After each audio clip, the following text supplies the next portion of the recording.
Bonjour à tous, je m'appelle Anne-Claire, j'étais responsable animation sur l'expédition de juillet 2019, donc l'année dernière. Je devais repartir cette année, en août, et malheureusement avec le Covid, l'expédition a été annulée. Donc je vis à Paris, en plein centre de Paris, place de la République. Voilà, ça doit faire une dizaine d'années à peu près que j'habite Paris. Mais attention, je refuse qu'on me traite comme une Parisienne. Voilà, je ne suis pas une Parisienne à proprement parler, mais ça fait 10 ans à peu près que je suis à Paris. Je dirais que c'était la soirée karaoké qu'on a faite à la fin du séjour, où en fait on s'était préparé avec toutes les filles de l'expédition, on s'était maquillées, on s'était fait belle. Et ensuite on a fait un karaoké, on a dansé sur la fleur de l'Empolle. Donc voilà, donc c'était super chouette, une très bonne ambiance. Et j'en ai gardé un excellent souvenir.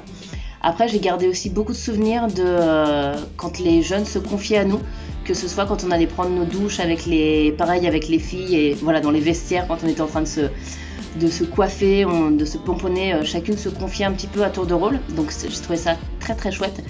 Ou alors ça peut être aussi avec les garçons, des discussions dans la journée, le soir. Voilà, un petit peu ce moment de confidence entre guillemets.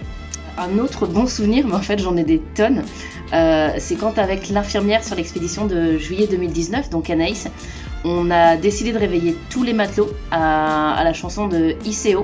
Donc on est arrivé avec notre petite enceinte, on a réveillé le vestiaire des garçons, enfin la chambre des garçons et la chambre des filles. Je pense qu'ils nous ont détestés pour tout le reste du séjour, mais voilà, c'était très sympa et évidemment ils se sont vengés. Et après ça a été aussi un autre souvenir qui était des caramels en fait qui étaient déposés à tour de rôle sous les oreillers en fait des matelots ou des encadrants. Et donc pendant quelques jours, quelques semaines, on a tous un petit peu mené l'enquête à savoir qui pouvait être responsable de cette petite blague, à savoir les caramels déposés sous les oreillers des encadrants et des matelots.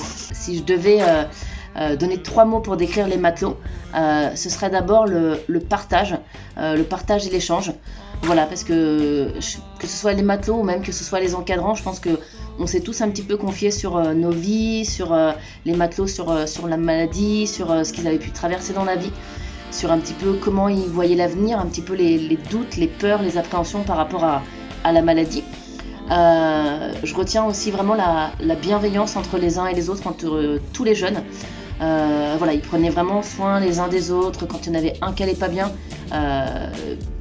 tout le monde allait un petit peu vers lui, ou il y avait toujours quelqu'un qui sortait du groupe pour aller voir si l'autre allait bien. Voilà, c'était vraiment la bienveillance. Et un autre mot, ce serait vraiment l'espoir que l'on donne aux enfants, aux jeunes qui sont à l'hôpital, qui ont des lourds traitements ou qui aujourd'hui en tout cas sont à l'hôpital. Et c'est vraiment l'espoir que les jeunes qui ont traversé des lourdes épreuves et qui ont fait des séjours à l'hôpital, l'espoir qu'ils peuvent leur donner en étant là sur le bateau, en faisant plein d'activités. Ce que les matelots m'ont apporté dans la vie, c'est vraiment tout d'abord la découverte de paysages, mais surtout de personnalités incroyables. Voilà, j'ai vraiment découvert des jeunes qui étaient soit pour la plupart qui étaient adolescents et qui avaient un état d'esprit, qui avaient une force incroyable, notamment le courage de se battre contre cette maladie. Pour moi, ça a été une vraie leçon de vie. Et je me suis dit que le jour où je serais triste, le jour où j'aurais des doutes, où je me dirais mais je suis pas à la hauteur, je repenserai à tout ça. Et d'ailleurs j'y repense assez souvent à cette personnalité de ces jeunes, à leur combat, ils ont une force, un état d'esprit, une force qu'on n'a pas nous, et c'est vraiment une leçon de vie qui m'ont donné. Et l'autre chose que je retiens aussi, ce que les matelots ont pu m'apporter, c'est vraiment une vie en communauté. En fait, moi je savais pas trop avant de partir 3 semaines sur un bateau, déjà si j'allais avoir le mal de mer, et aussi je savais pas comment ça allait se passer. On est 16 sur un bateau, c'est un endroit petit, on prend pas forcément de douche tous les jours. Voilà, faut vraiment apprendre à vivre ensemble. J'avais déjà fait des colocs, mais c'est pas pareil quand même. On est sur un bateau, faut mettre un petit peu son confort de côté. Et vraiment, c'était super chouette. Aujourd'hui, je suis journaliste, je travaille pour Europe 1. Et mon métier, en fait, c'est de trouver des sujets, trouver un angle précis, c'est-à-dire un angle, et de trouver ensuite un invité, le bon invité, entre guillemets, à interviewer sur tel ou tel sujet. Donc j'aime mon métier parce que c'est vraiment un métier où chaque jour j'apprends, où j'écoute, où je découvre des nouvelles personnalités et j'apprends surtout tous les jours sur des sujets que je ne maîtrise pas du tout à la base et voilà, donc je trouve ça très très chouette. Et retenir une anecdote, une seule, mais j'en ai des milliards d'anecdotes pendant ces 3 semaines de navigation. Ça a été quand on a vu les dauphins. C'était assez incroyable en fait, on était en pleine navigation, on voit 1, 2, 3, 4 dauphins qui sont là, qui jouent autour du bateau, on a un peu l'impression qu'ils nous accompagnent. Ça a été aussi évidemment les navigations de nuit qui sont très très belles, où je sais que les jeunes ont dû se lever en plein milieu de la nuit, donc c'était un petit peu difficile pour eux.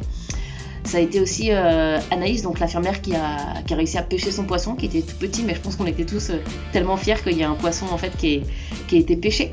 Donc évidemment on a tous bien dégusté le poisson. Et si j'avais un message à faire passer à l'association, c'est vraiment continuer longtemps, continuer le plus longtemps possible en fait à faire rêver ces jeunes, à donner de l'espoir aux jeunes qui sont hospitalisés aujourd'hui, voilà, qui traversent des périodes très difficiles. C'est une association incroyable. Il y a quelques mois, quelques années, je ne connaissais pas du tout cette association. Et vraiment, je dis chapeau bas, gros respect, parce que ce que vous faites, c'est juste incroyable. Et c'est trouver des financements, c'est trouver des partenaires à chaque fois, trouver des jeunes aussi, que les parents acceptent de laisser partir pendant 3 semaines en mer, alors que ce sont des jeunes qui, il y a quelques mois, quelques semaines, étaient dans un hôpital.